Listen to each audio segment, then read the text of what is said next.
저희 기도하심으로 예배 시작하겠습니다. 하나님, 오늘도 이 귀한 예배 자리를 허락하여 주시면 감사합니다.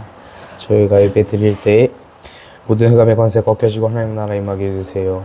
말씀 전하시는 목사님에게도 최고의 은혜 더하여 주세요. 예수 그리스도로 기도합니다.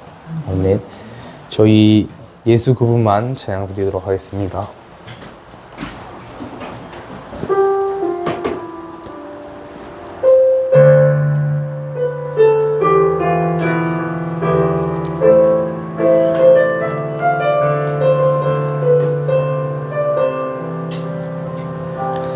내가 죽으면 주를 위해 죽고 내가 살면 주를 위해 살리. 죽어도 괜찮고 없어도 괜찮고 핍박과 고난 당해도 괜찮음은 복음은 완전하고 복음은 충분하며 복음은 모든 것이기 때문이라. 내 안에 예수 계시니 속에 그리스도 계시니 완전 복음이 나의 중심이 되고 오직 예수가 나의 이유 되기를. 나에게 예수뿐이니 예수는 나의 생명 되시니 오직 예수만 나의 찬송이 되고 예수 그분만 나의. 저희 한 번 더 찬양하겠습니다. 내가 죽으면 주를 위해 죽고 내가 살면 주를 위해 살리. 죽어도 괜찮고 없어도 괜찮고 핍박과 고난 당해도 괜찮음은 복음은 완전하고 복음은 충분하며 복음은 모든 것이기 때문이라. 내 안에 예수 계시니 내 속에 그리스도 계시니 완전 복음이 나의 중심이 되고 오직 예수가 나의 이유 되기를. 나에게 예수뿐이니 예수는 나의 생명 되시니 오직 예수만 나의 찬송이 되고 예수 그분만 나의 눈물 되기를. 아멘. 저희 다음으로 내 평생 사는 동안 찬양 드리겠습니다.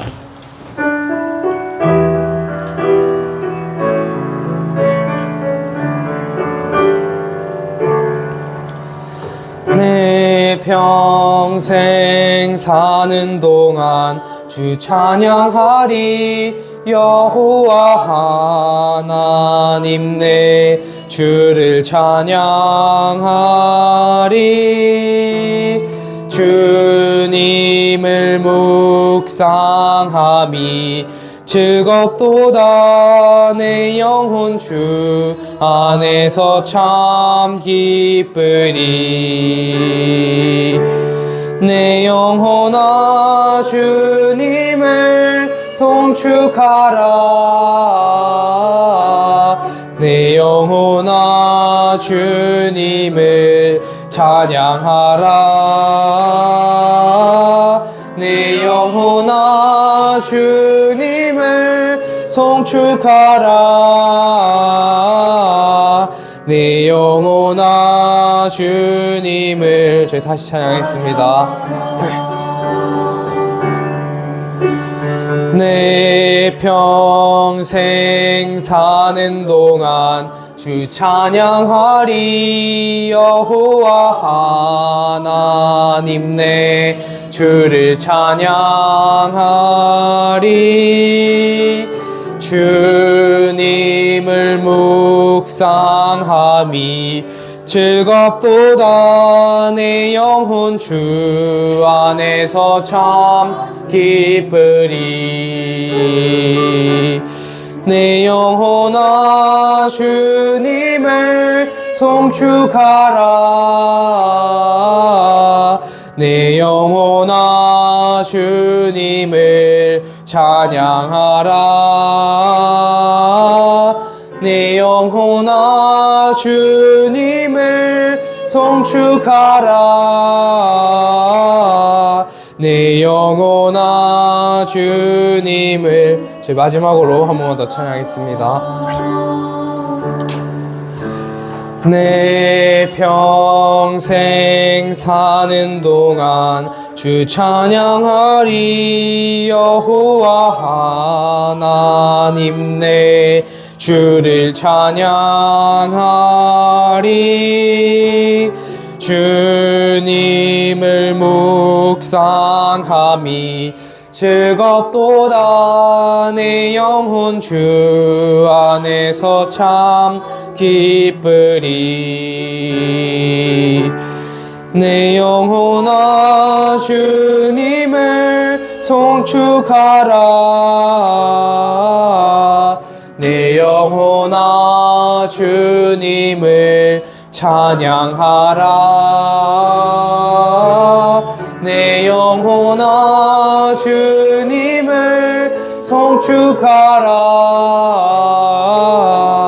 내 영혼아 주님을 찬양하라.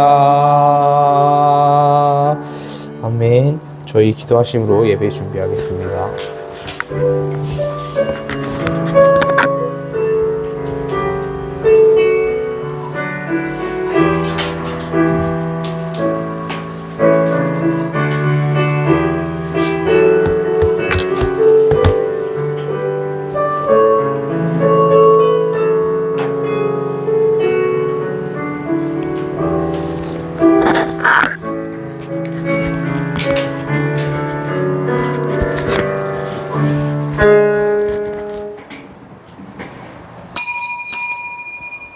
하나님은 영이시니 예배하는 자가 영과 진리로 예배할지니라. 아멘. 사도신경으로 신앙 고백 드리겠습니다.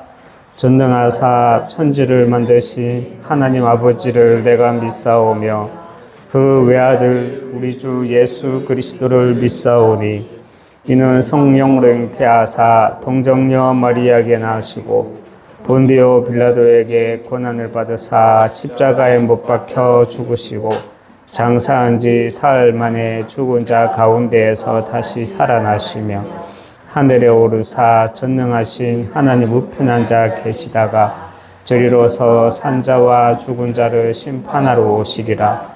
성령을 믿사오며 거룩한 공예와 성도가 서로 교통하는 것과 죄를 사하여 주시는 것과 몸이 다시 사는 것과 영원히 사는 것을 믿사옵나이다. 아멘. 우리 하나님께 찬양 드리겠습니다. 412장 하나님께 찬양 드리겠습니다.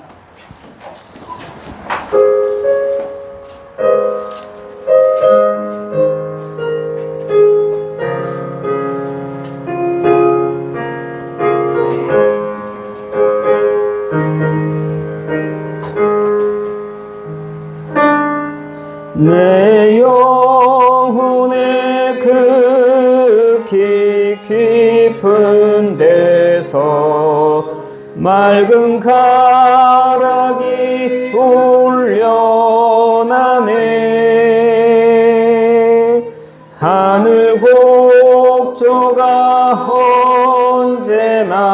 흘러나와 내 영혼을 고이 싸네.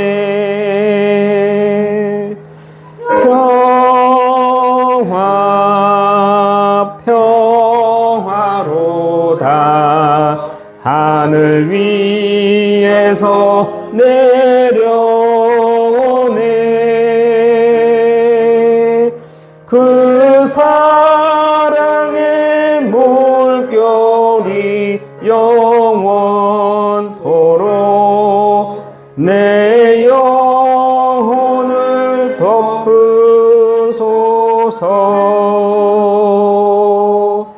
내 마음속에 솟아난 이 평화는 깊이 묻힌 보배로다. 나의 보화를 캐내어 가져갈 자 그 아무도 없으리라.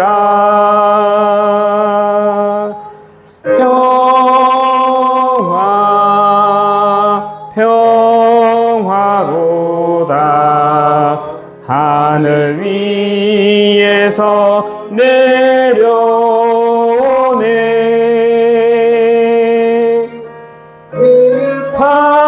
사랑의 물결이 영원토록 내 영혼을 덮으소서. 내 영혼의 평화가 넘쳐 남은 주의 큰 복을 받음이라. 내가 주야로 주님과 함께 있어 내 영혼이 편히 쉬네. 평화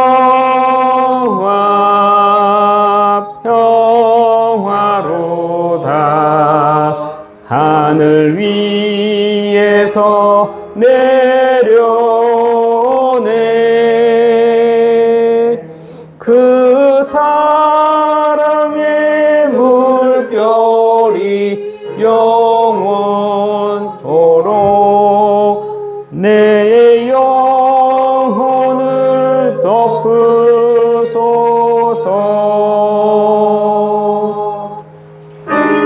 땅 위에 험한 길 가는 동안 참된 평화가 어디 있나. 우리 모두 다 예수를 친구 삼아 참 평화를 누리겠네.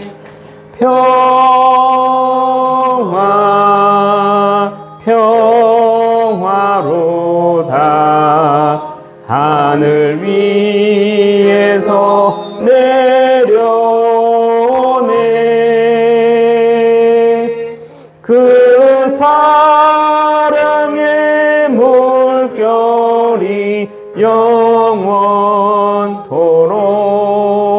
내 영혼을 덮으소서.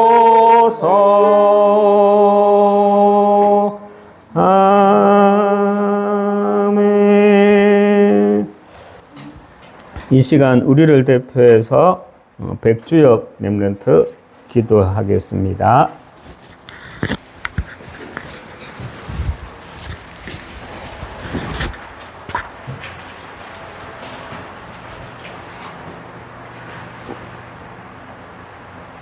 기도하겠습니다. 하나님, 지금 이 예배 드린 시간에 예배를 방해하는 모든 사람의 세력은 이 시간 떠나가게 하시고 예배에 전하시는 목사님에게 성령 충만 부어주세요. 예수 이름 다음에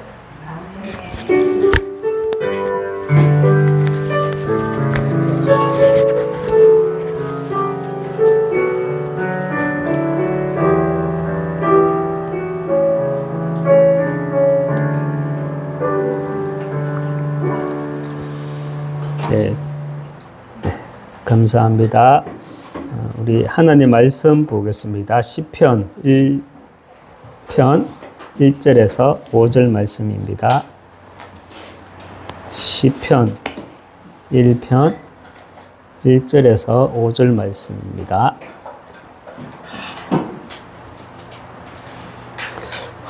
우리 1절에서 5절 말씀 같이 합독하도록 하겠습니다. 복 있는 사람은 악인들의 꾀를 따르지 아니하며 죄인들의 길에 서지 아니하며 오만한 자들의 자리에 앉지 아니하고 오직 여호와의 율법을 즐거워하여 그의 율법을 주야로 묵상하는도다. 그는 시냇가에 심은 철을 따라 열매를 맺으며 그 잎사귀가 마르지 아니함 같으니 그가 하는 모든 일이 다 형통하리라. 악인들은 그렇지 아니하며 오직 바람에 가는 거와 같도다. 그러므로 여기 올려놨는데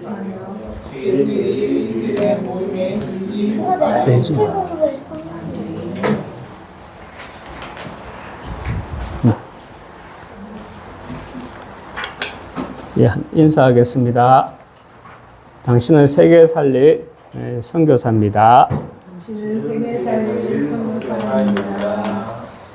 당신은 복음 회복하고 전달할 절대 제자입니다.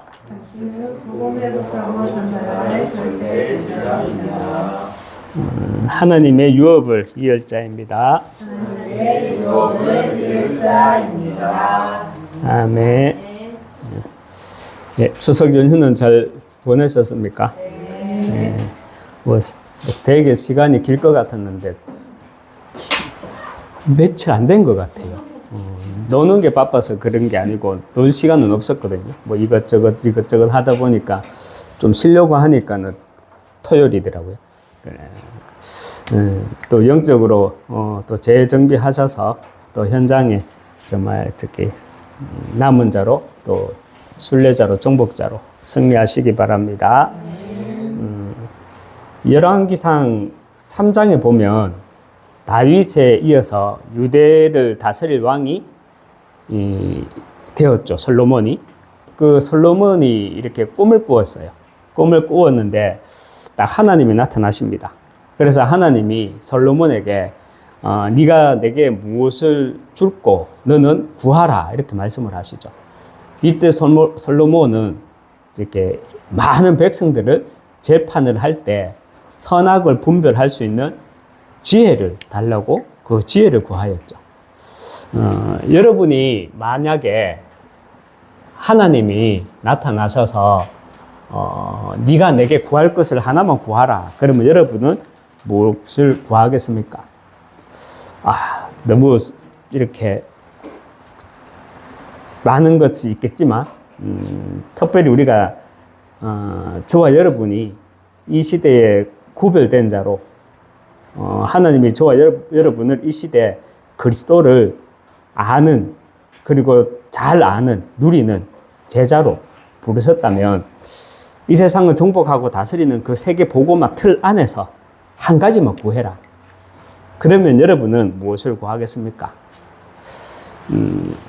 우리가 237 치유 서밋이라는 이 세계 복음화의 절대 시스템 속에서 여러분은 하나만 구하라고 하면 무엇을 구하겠습니까? 저도 뭐 다른 이렇게 구할 것이 있겠지만 먼저 우리가 본론으로 들어가서 우리가 만일에 이게 세계 복음화 237 치유 서밋 말이 맞습니다. 맞죠? 맞는데 세계 복음화, 특별히 그 이전에 우리는 내 신앙부터 지켜야 되죠. 이 내 신앙을 지키기 위해 우리는 먼저 내 안에 이 묵상 운동이 일어나야 합니다. 우리 세계 복음화 좋아요. 현장의 전도 선교 좋아요. 다 당연하죠. 하나님이 우리에게 주신 지상 명령이고 인생 미션이잖아요. 그런데 우리 단체만 봐도 사실 전도합니까? 사실 우리 단체만 봐도 선교합니까? 메시지는 계속 그렇게 나오는데 사실 전도하고 선교합니까? 누가 전도할까 봐 눈치 보는 그런 수준도 사실 있잖아요. 여러분, 먼저 세계 복음화 이전에 우리가 정말 내 신앙을 지키기 위해서 이 묵상 운동이 내 안에 먼저 일어나야 합니다. 특별히 제가 묵상하는 말씀은요, 세계 복음화라는 그 하나님의 인생 절대 미션 속에서 제가 묵상하는 말씀은 저의 정체성과 관련된 말씀을 묵상합니다. 저는 내게 말씀을 주사 나로 입을 열어 복음의 비밀을 담대히 알리게 하옵소서. 저는 에베소서 6장 19절 말씀을 묵상합니다. 내게 말씀을 주사 내게 입을 열어 복음의 비밀을 담대히 알리게 하옵소서. 여러분은 내 평생에 내 평생에 정말 묵상할 하나님의 말씀을 다 가지고 있으시기 바랍니다. 그래야 우리가 전도할 수 있어요. 그래야 우리가 선교할 수 있고요. 그래야 우리는 적이 아니라 동력자가 될 수 있고요.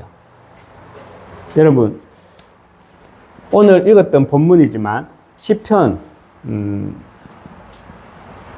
1편에 1절에서 2절 말씀에 보면 복 있는 사람은 그랬는데 복 있는 사람은 악인의 꾀를 따르지 아니하며 죄인들의 자리에 서지 아니하며 오만한 자리에 앉지 아니하며 오직 여호와의 율법을 즐거워하여 그의 율법을 어떻게 해요? 주야로 이렇게 묵상하는 자, 이런 자가 복이 있다고 말을 합니다.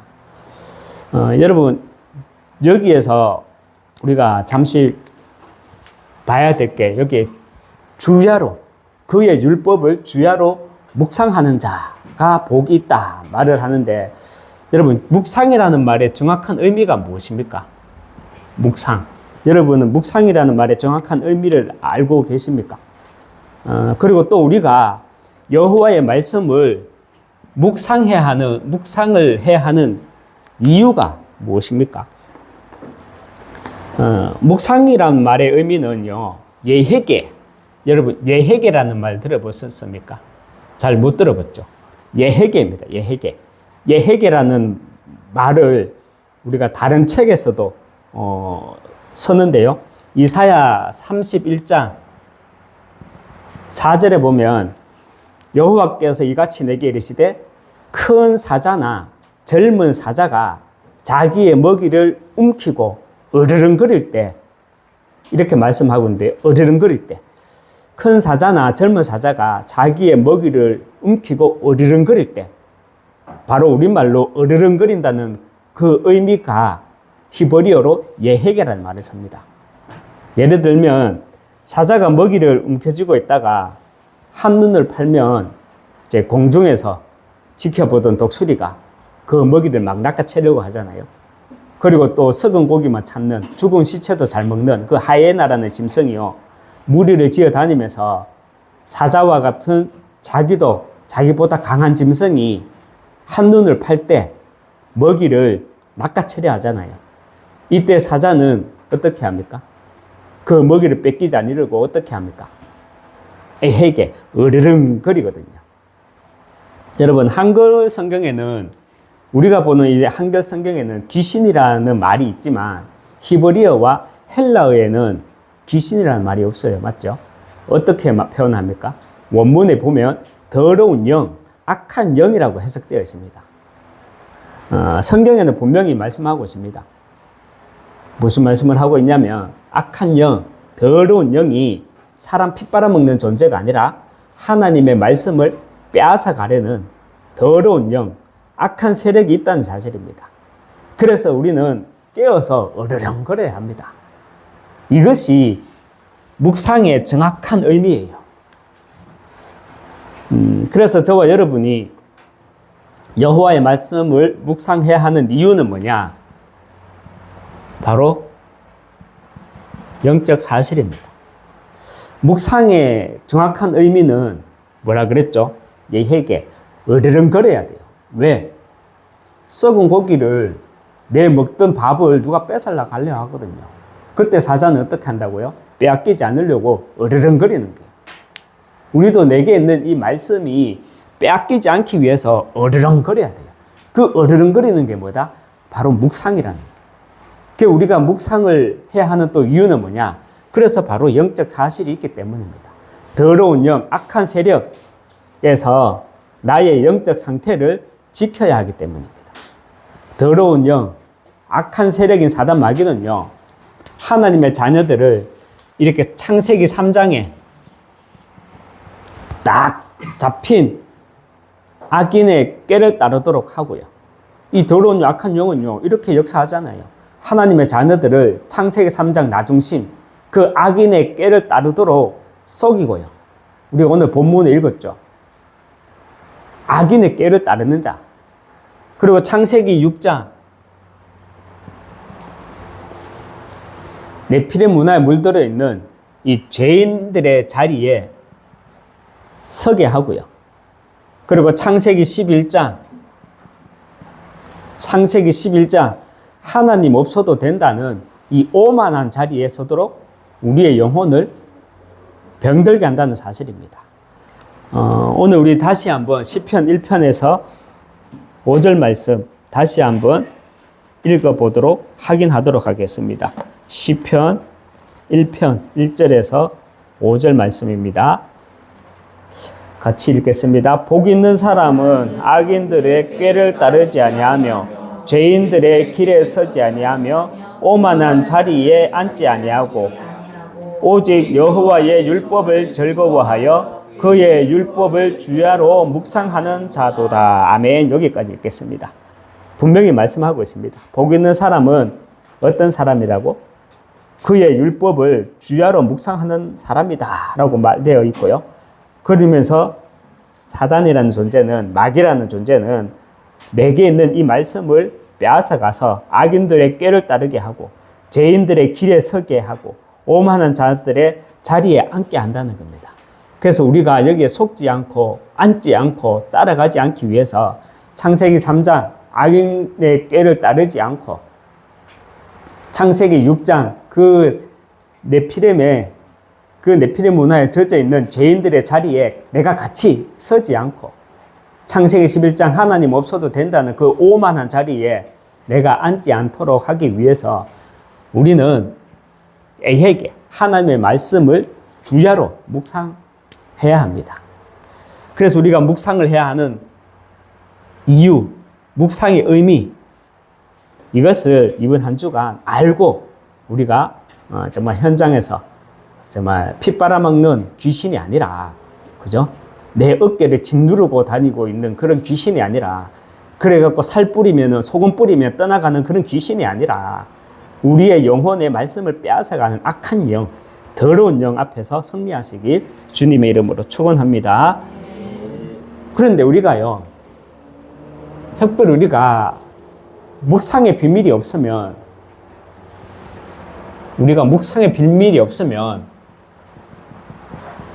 이 만몬신앙, 그리고 기복신앙에 빠지게 됩니다. 만몬은요, 만몬이라는 말은,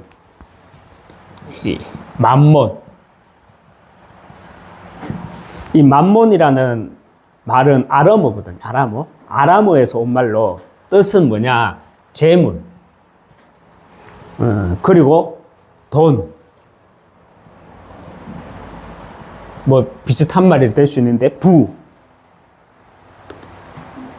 이것이 만몬이라는 말이에요. 만몬이 아람으로 말하면 아람 말인데 우리말로 이렇게 번역을 해보면 뜻이 재물, 돈, 부 이런 말입니다. 돈, 재물을 하나님보다 더 의지하거나 섬기는 신앙 태도를 가지고 우리는 만몬 신앙이라고 말합니다. 그 돈을 신처럼 여기며 하나님보다 물질을 더 신뢰하는 신앙의 태도를 말하죠. 예를 들면은 돈이 인생의 가장 중요한 목표가 되는 거예요. 이 돈이 내 인생의 가장 중요한 목표가 되고요. 하나님보다 경제적 성공을 더 의지하고요. 그리고 또 내가 헌신이나 그 믿음보다 내 숨은 이익과 동기 이런 것을 더 우선시할 때 이런 신앙의 태도를 가지고 우리는 만몬 신앙이라고 말을 합니다. 마태복음 6장 24절입니다. 마태복음 6장 24절에 보면 한 사람이 두 주인을 섬기지 못할 것이니 너희가 하나님과 함께 재물을 겸하여 섬기지 못하느니라 말을 하는데요. 마태복음 6장 24절에서 말하는 재물이라는 말이 바로 만몬이라는 말이에요. 만몬입니다. 여기에서 말하는 재물이 바로 만몬이에요. 예수님은 하나님과 분명히 말씀을 하십니다. 예수님은 하나님과 만몬을 함께 섬길 수 없다고 말씀하십니다. 그리고 우리가 기복신앙 말하잖아요. 기복이라는 말은요, 문자 그대로 말하면 이렇게 복을 빌다. 복을 비는 것을 가지고 이렇게 기복이라고 말을 합니다. 우리가 하나님께 복을 빌어야죠. 맞죠? 하나님께 경제적인 축복 달라고 우리도 기도하잖아요. 교회 세울 수 있도록. 경제 없으면 뭐 어떻게 교회를 세웁니까? 뭐 교회를 안 세우고 우리끼리 신앙생활을 해도 되죠. 그렇지만 어떻게 경제가 없이 전도 선교할 수 있습니까? 그런데 문제는 하나님을 복을 주는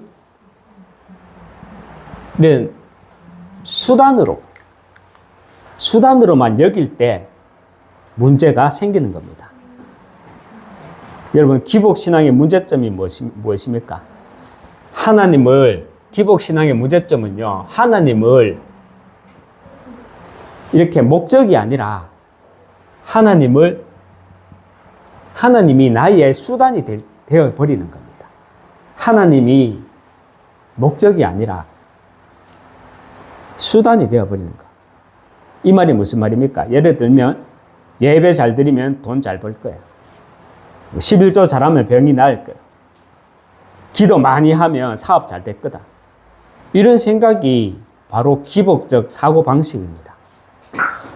여러분, 하나님이 주시는 참된 복은요, 하나님이 주시고자 하는 이 참된 복은 세상적 성공보다 훨씬 더 이렇게 깊은 의미를 가지고 있습니다. 우리가 성경에서 말하는 복, 하나님이 주시고자 하는 그 참된 복은요, 세상적 성공보다 훨씬 더 깊은 의미를 가지고 있다는 겁니다. 요한복음 10장 10절에 보면 내가 온 것은 양으로 생명을 얻게 하고 더 풍성히 얻게 하려 하는 것이다 말씀을 하고요. 특별히 창세기 1장 28절에서 말씀을 하잖아요. 하나님이 그들에게 복을 주시며 하나님이 그들에게 생육하고 번성하고 충만하고 땅을 정복하라. 바다의 물고기와 하늘의 새와 땅에 움직이는 모든 생물을 다스리라 말씀을 합니다. 여기에서 말하는 복은요, 예수님이 주시고자 하는 복은 단순한 물질의 풍요가 아니라 보좌와 이 보좌의 축복과 영적 생명을 말하는 겁니다. 그래서 하나님이 그들에게 복을 주시며 그 복이 뭐라고요? 내 안에 있는 그리스도를 통한 그 영적 생명을 말하는 거예요. 그리고 하나님이 그들에게 복을 주신다는 것, 그건 무슨 복이냐? 보좌의 축복과 보좌의 능력을 말하는 거잖아요. 여러분, 기복신앙은요, 기복신앙은 하나님 중심이 아니라 뭐가 중심되는 신앙을 말합니까? 복 중심의 신앙을 말합니다. 복 중심의 신앙을 말합니다. 마태복음 5장 3절에 심령이 가난한 자에게는 복이 있나니 말씀합니다. 심령이 가난한 자에게 복이 있다고. 마음이 가난한 자에게 복이 있다고. 그게 무슨 말입니까? 원어적으로 정확하게 해석을 하면 심령이 가난한 자들이란 여기 벼랑이 있잖아요. 절벽이 있어요. 근데 이 사람이 여기에 떨어질 때 말 때 걸쳐져 있는 사람 있죠. 그런 사람을 하나님은 복이 있다고 말하는 거예요. 그게 무슨 말이에요? 지난주 우리가 말씀 가운데 이런 말씀을 드렸잖아요. 복음 받을 수밖에 없었던 그 상황이 하나님이 내게 주신 은혜라고. 그죠? 여러분이 심령이 가난하지 않으면 하나님이 주시겠다는 이 보좌의 축복과 영적인 생명, 이걸 누리지 못합니다. 그래서 하나님이요, 예수님이 마태복음 5장 3절에서 심령이 가난한 자는 복이 있나니, 이 복은 세상적인 부나 성공이 아니라 하나님 나라의 복을 말합니다. 저와 여러분이 정말 내 신앙에 묵상의 비밀이 없으면요, 나의 영적 상태에 따라 우리가 말하는 세계 복음화 이것이 둘로 나뉘게 됩니다. 저는 예전에 꿈을 꾸다가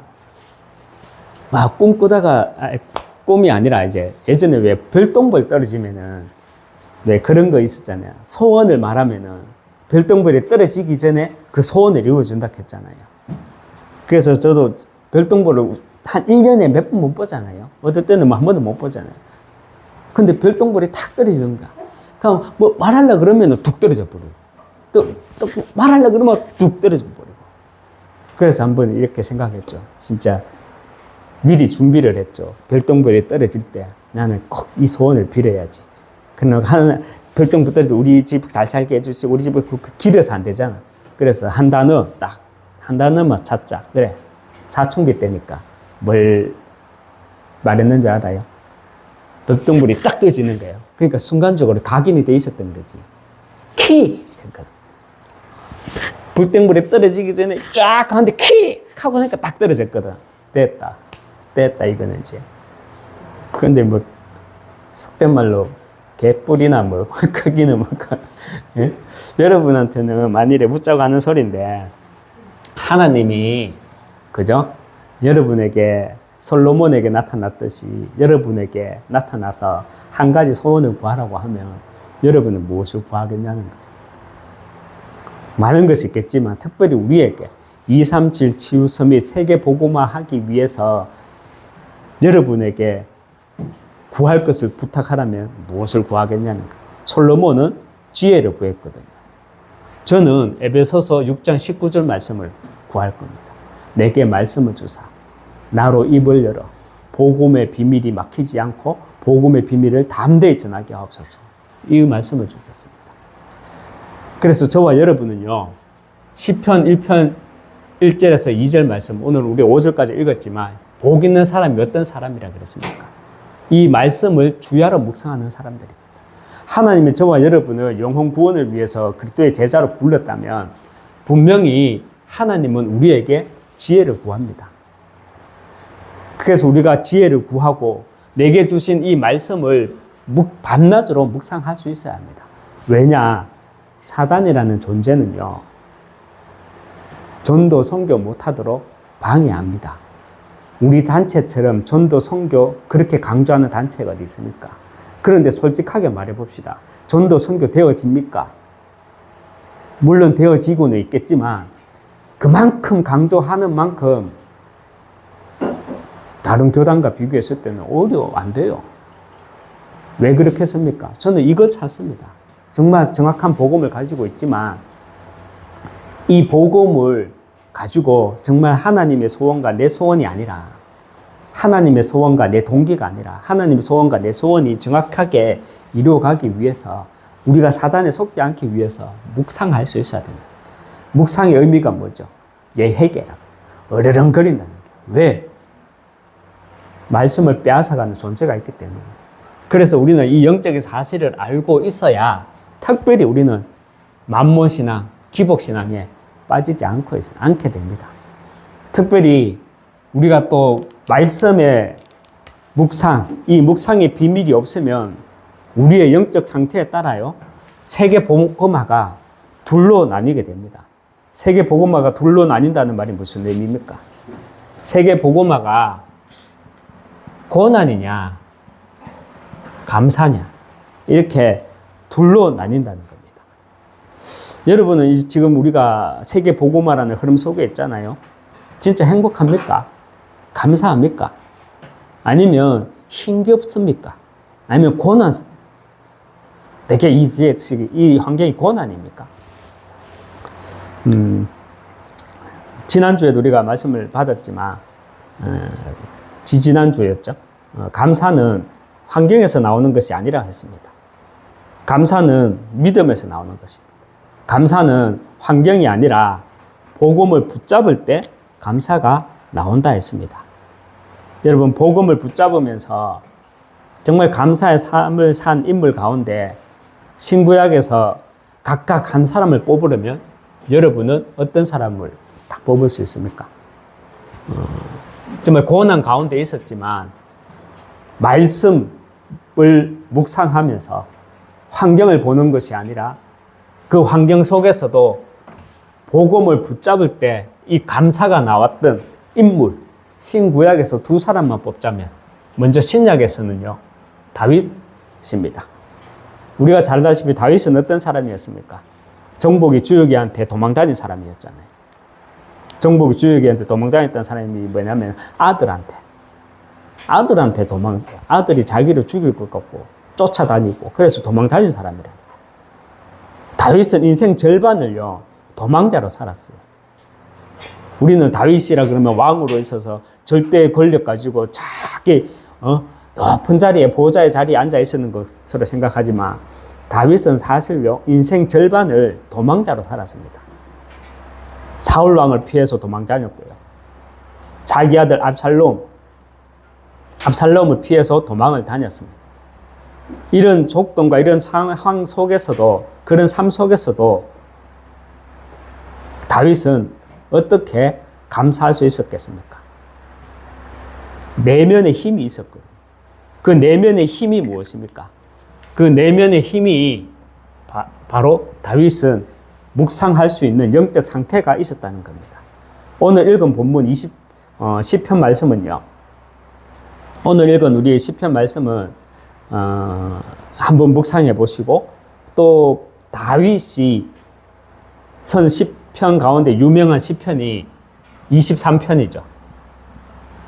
23편 시가 어떤 내용입니까? 다윗 왕이 목동 시절에 양을 치던 그 시절을 회상하면서 지은 시예요. 다윗이 양을 치던 목동 시절이 아니라 사실 시편 23편은 다윗 왕이 양을 치는 목동 시절에 자기가 양이 먹이를 뜯어 먹을 때 자기는 한 구석 자리에서 실을 쓴 게 아니라 수많은 고난을 지나서 왕이 된 다윗이 훗날에 목동 시절, 그 베들레헴에서 푸른 초원에서 양치기를 하던 시절을 회상하며 고백한 시가 시편 23편입니다.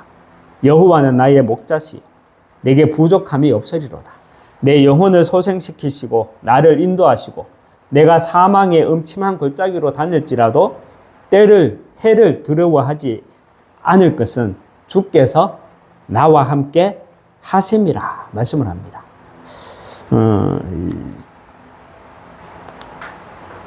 묵상의 비밀을 누릴 수 있었던 그 영적인 상태가 훗날에 다윗은 시편 23편을 쓸 수가 있었다는 겁니다. 평생을 도망자로 다니다가 여러분 신약에서는 바울이죠. 여러분 바울은 어떤 세월을 쭉 보냈습니까? 어떤 언약의 여정을 걸었습니까? 바울은 이렇게 10년간 3번의 선교 여행을 하게 됩니다. 1차, 2차, 3차, 10년간. 이때 바울은 지역 곳곳에 이제 교회를 세우죠. 그런데 바울은요, 3번의 선교 여행을 마치고 난 이후에 가이사라에서 2년, 로마에서도 2년, 옥에 갇히게 됩니다. 이때 바울은 10년 동안 개척했던 교회들에 대해서 온갖 소문과 문제들에 대한 이야기를 듣게 됩니다. 참 사람들은 예나 지금이나 다 똑같은 것 같아요. 이런 소리 저런 소리로 다 사람을 힘 빠지게 하고 힘들게 하고 그러는 것 같아요. 바울은 사도가 아니다. 그런 소문을 시작으로 나는 베드로파다. 나는 아볼로파다. 나는 이것저것 필요 없다. 나는 다이렉트로 나는 그리스도파다. 그리고 온갖 우상 문제, 그리고 음란 문제, 이런 상황 속에서요, 바울은 옥중서신 가운데 한 권인 에베소서를 기록하게 됩니다. 만일 여러분이라면 자신이 목숨 걸고 세운 개척한 교회에서 이런 소식을 들으면, 접한다면 어떤 생각을 하겠습니까? 저는 생각만 해도 끔찍해요. 그런데 바울은 에베소 성도들에게 보내는 편지 서론 부분에서 이렇게 말을 시작합니다. 에베소서 1장 16절에 보면 내가 기도할 때에 기억하며 너희로 말미암아 감사하기를 그치지 아니하고 이렇게 말을 합니다. 그 에베소 지역에서는 각종 우상 숭배, 또 음란 문제, 또 누구 파다 이런 온갖 교회에서 그런 문제를 들었는데 너희로 말미암아 감사하기를 그치지 아니한다 말을 합니다. 바울은 자기 생명보다 더 소중한 교회에서 이런 소리 앞에서도 감사한다 말을 할 수 있었던 거는요, 바울은 디모데, 그리고 디도, 그리고 브리스길라와 아굴라 같은 동력자, 제자들이 있었기 때문에 무리들 앞에서, 이 제자들이 있었기 때문에 무리들에 의해서 흔들리지 않고 묵상의 비밀을 가지고 감사할 수 있었던 것입니다.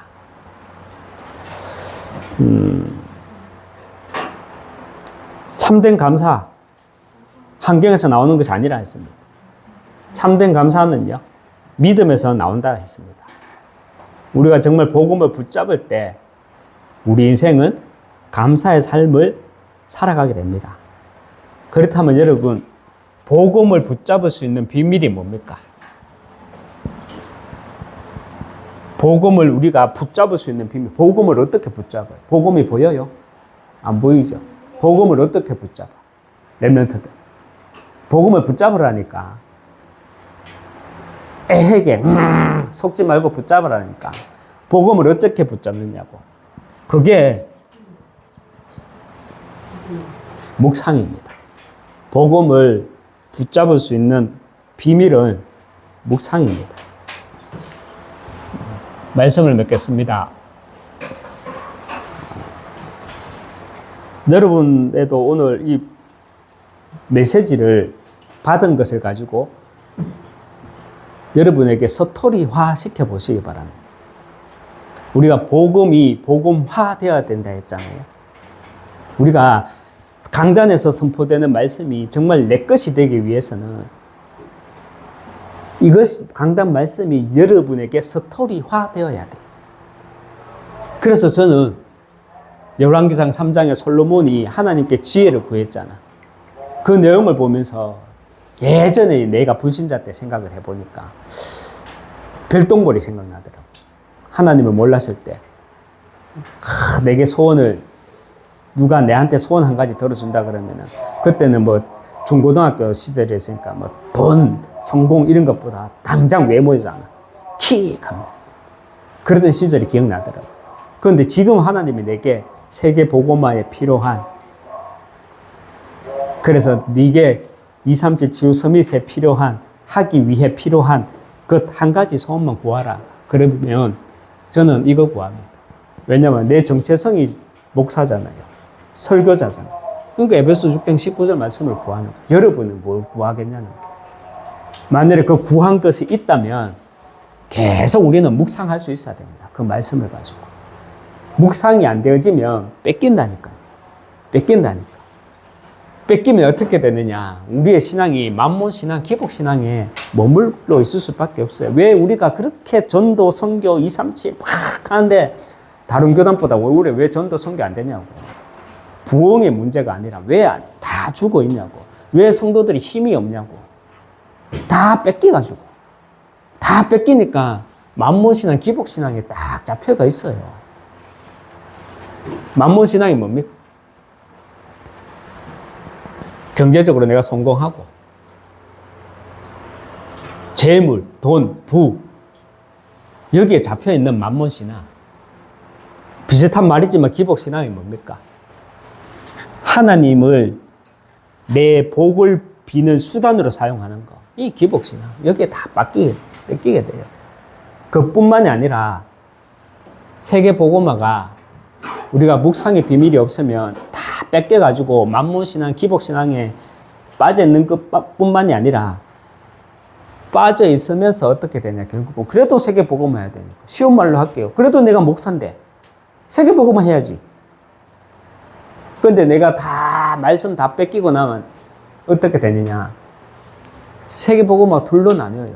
어떤 사람은 감사하면서 세계복음화 할 수도 있고 어떤 사람은 고난 가운데서 세계복음화 할 수 있고. 그러나 사실 세계복음화가 꽃길은 아니잖아요. 그죠? 가시밭길입니다. 냉정하게 솔직하게 말하면. 그러나 그 속에서도 감사할 수 있었던 인물 누구냐는 대표적으로 다윗과 바울이라. 그런데 이들의 고난의 내용을 보면 지금 우리가 걸어가야 될 그 고난하고 별 다른 게 없어요. 특히 바울의 고난, 바울이 당한 고난 별반 다를 거 없잖아요. 자기 마음에 안 들면은 사람 기스내고 이 다 똑같아요. 그러나 우리는 감사하면서 갈 수 있어야 돼요. 그래서 내가 복음을 붙잡는 비밀이 있어야 돼요. 복음을 붙잡는 비밀. 그 복음을 붙잡는 비밀이 뭐냐? 오늘 제목 말씀 묵상, 묵상의 비밀입니다. 마태복음 우리 말씀 한번 보겠습니다. 우리 먼저 마태복음 28장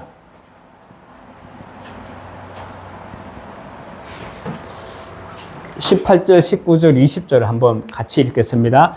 예수께서 나와 말씀하여 이르시되 하늘과 땅의 모든 권세를 내게 주셨으니 그러므로 너희는 가서 모든 민족을 제자로 삼아 아버지와 아들과 성령의 이름으로 세례를 베풀고 내가 분부한 모든 것을 가르쳐 지키게 하라. 볼지어다 내가 세상 끝날까지 너희와 항상 함께 있으리라 하시니라 말씀을 합니다. 우리 16절, 17절 우리가 예수님께서 지상 명령을 하기 전에 내리시기 전에 하신 말씀이 있습니다. 우리 16절, 17절 한번 보겠습니다. 같이 읽겠습니다. 11 제자가 갈릴리에 가서 예수께서 지시한 산에 이르러 예수를 배웠고 경배하나 아직도 의시하는 사람이 있더라. 마태복음 28장 19절 20절 예수님이 지상 명령을 내리십니다. 맞죠? 그런데 지상 명령을 내리시기 이전에 제자들 가운데 어떤 사람도 있더라 말씀을 합니까? 16절에서 17절에 11 제자가 갈릴리에 가서 예수께서 지시한 산에 이르러 예수를 배웠고 경배하나 아직도 어떤 사람? 의심하는 사람이 있더라 합니다. 여러분은 어떤 제자입니까? 어떤 사람입니까? 여러분은 어떤 제자입니까? 나에게 주신 언약을 정말 묵상하는 가운데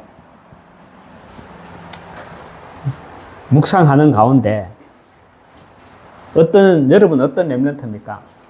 여러분은 어떤 성도입니까? 여러분은 어떤 제자입니까? 나는 어떤 목사냐? 한번 질문해 보시기 바랍니다. 정말 나에게 주신 언약, 저에게 주신 언약은 에베소 6장 19절 말씀입니다. 내게 말씀을 주사 내 입을 열어 복음의 비밀을 담대히 알리게 하옵소서. 내게 말씀을 주고, 이게 되게 나의 언약입니다. 내게 주신 언약을 묵상하는 가운데 정말 더러운 영, 악한 영에 속아서 속지 않는 가운데 하나님의 은혜로 정말 2, 3제 치유 서밋에 주역되시고, 또 하나님의 은혜로 복음의 명분과 이루어 나가시기 정말 주님의 이름으로 축원합니다. 기도하겠습니다. 하나님 아버지 감사합니다. 내게 주신 언약의 말씀을 묵상하는 가운데 정말 고난이 아니라 감사로 237 치유 서밋의 주역으로 인도받아 나갈 수 있도록 축복해 주시옵소서. 정말 묵상의 비밀이 없이는 복음의 비밀을 누릴 수 없고, 복음의 비밀을 누리지 못하기 때문에 악한 자, 더러운 영, 사단 마귀의 나의 영혼이 도둑질해 나가게 되지만, 묵상함으로 정말 하나님 아버지 언약을 묵상하는 가운데 237 치유 서밋에 정말 주역된 정인으로 세워질 수 있도록 하나님 축복해 주시옵소서. 예수 그리스도 이름으로 기도합니다. 아멘. 이 시간 하나님께 예물 드리겠습니다. 감사합니다. 하나님 아버지, 또 귀한 예물을 드릴 수 있도록 또 하나님 인도해 주심을 감사드립니다. 또 하나님 아버지, 우리가 237 치유 서밋에 그 응답을 누릴 모델적인 정인으로 설 수 있도록 축복해 주시고, 정말 이에 필요한 정말 믿음과 또 이에 필요한 경제와 또 여기에 필요한 또 많은 제자들의 응답을 허락하여 주시옵소서. 또 드린 예물이 정말 빛의 경제로 이어져서 하나님의 소원을 이루는 합당한 전도자들로, 제자들로, 교회로 세움바 되게 축복해 나가 주시옵소서. 예수 그리스도 이름으로 기도합니다. 아멘. 하나님께 찬양 드리겠습니다.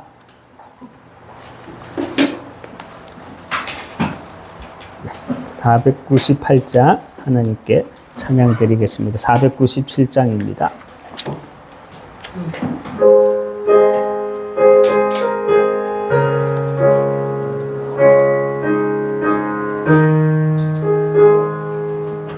주 예수 넓은 사랑 그 크신 은혜를 나 힘써 전파함은 참 기쁜 일일세.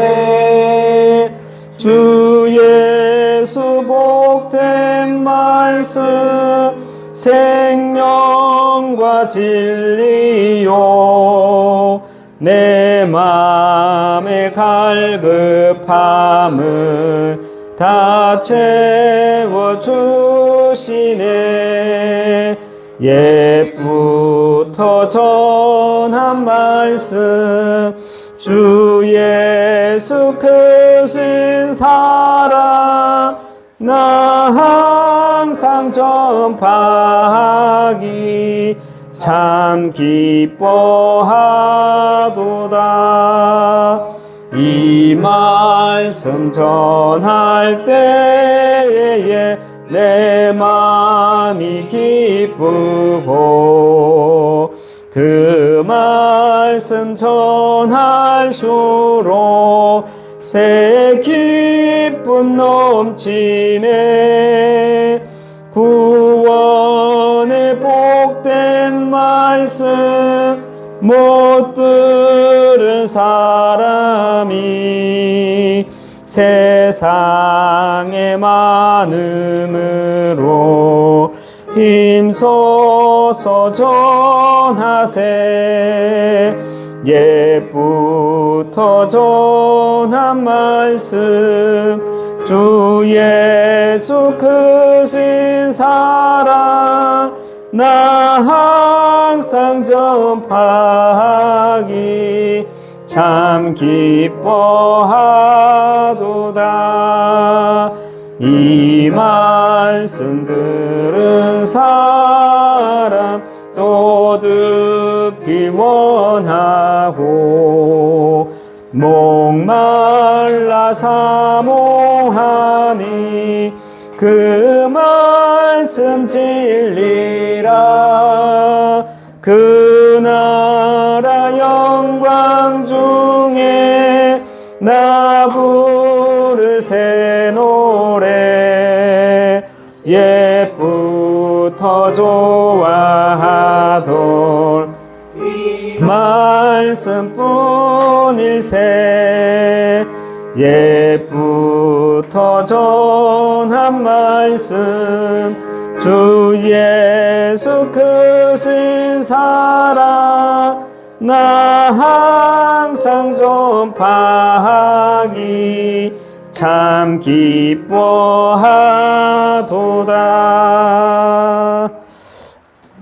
만유의 주 대신 우리 주 예수 그리스도의 은혜와 하나님의 크신 사랑과 성령의 내주인도 역사교통 충만하심이 포장된 믿음과 가식된 믿음과 보이기 위한 믿음이 아니라 내게 주신 언약을 가지고 정말 묵상의 힘을 통해서 정말 237 치유 서밋의 길을 걸어가기 원하는 여기 모인 모든 하나님의 사람들 머리 위에 또 가정과 후대와 업 위에 또 예비된 제자와 세워질 교회 위에 지금부터 영원토록 항상 함께 있을지어다. 아멘.